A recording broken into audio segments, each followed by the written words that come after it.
Just it's pretty intense. I guess I'll leave it at that. Right. Right.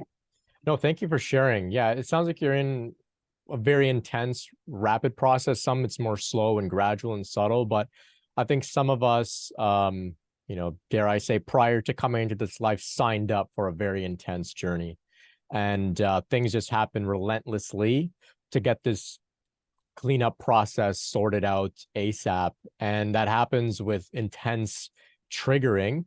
And I think that you are right on where you say, some of the experiences you had sort of echoed prior experiences you had in the Mm, mm, past. mm, mm, Right. mm. So speaking to the group in general, what I found was that through synchronicity, the flow would bring us experiences today that so closely mimicked experiences of pain that we had years ago, solely to bring up the pain from years ago into this moment today where we can face it with consciousness and release it altogether. Mm, So mm, mm. I noticed this because I started to notice this in a big way, but one interesting experience sort of sparked it for me. So I was dating this girl, and she would always like just ghost me in the weirdest times, most abrupt times. It was very strange. But one time we were supposed to go to a yoga class together. She said, "Hey, I'm gonna come. I'll pick you up. I'm on my way." Never showed up. I was there sitting on the front steps with my clothes on, yoga mat, my jacket on. Never showed up. So I'm like, okay, I understand to some degree. I'm going through some healing journey here. It's very intense, very difficult. Anyway, a couple weeks later, I hear from her, and it's like nothing happened. It was very strange. That was painful. Like a year later, I'm dating someone else, and the exact same thing happens. She she were supposed to go to yoga together, and last minute, she's like, I can't make it. And I'm like, why is this happening? Why are these girls, bailing on me just before yoga? It's so strange. And then I caught on. I said, this is not happening by chance, by fluke. This is a synchronicity helping me to process all of this abandonment wound from the feminine. And so I said, okay, I see. They're coming, they're pushing the button and saying, "Oh, Brent, you have a big red button on you that says, I fear abandonment from the feminine, from God, from my mother, from my friends, from women. Let's push it."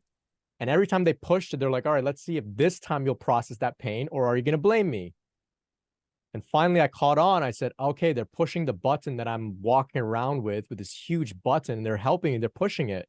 So then I said, okay, thank you. I understand the work here. I understand the homework. I'll go in my room and I'll sit and I'll cry and I'll feel upset and feel pain. And I'll go into the container of meditation just to process this, which is a wound that had nothing to do with them.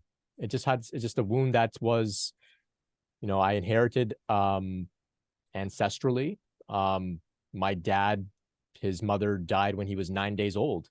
And so this is a wound that I've been carrying around, which I inherited, which I learned. Um, just ideas like that. So I saw that the world is coming to give me these little triggers to help me to process things very quickly. And it was all happening according to flow, according to synchronicity. None of this is random. None of this is just coincidence. It's all very masterfully orchestrated and directed by like a very brilliant filmmaker, you could say. Now, of course, I have to add a very important disclaimer here. Somebody's abusing you, we get out of the abusive situation. We don't say, "Oh, you're abusing me because you're helping me to heal."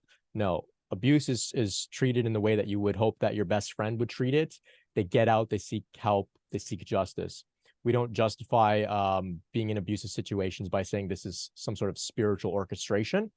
Um, just keep that in mind. But the everyday friction in relationships, when people are kind of bailing on you and pushing your buttons, and you go to the store and the customer service is terrible, that stuff is all here to help you to trigger old frustration, old confusion, old resentment, jealousy, all that stuff. It's all going to come up. And that's how we can do this very quickly. Otherwise, the option is go sit in a cave and try to dig all this up yourself. It takes a long time. It's very hard.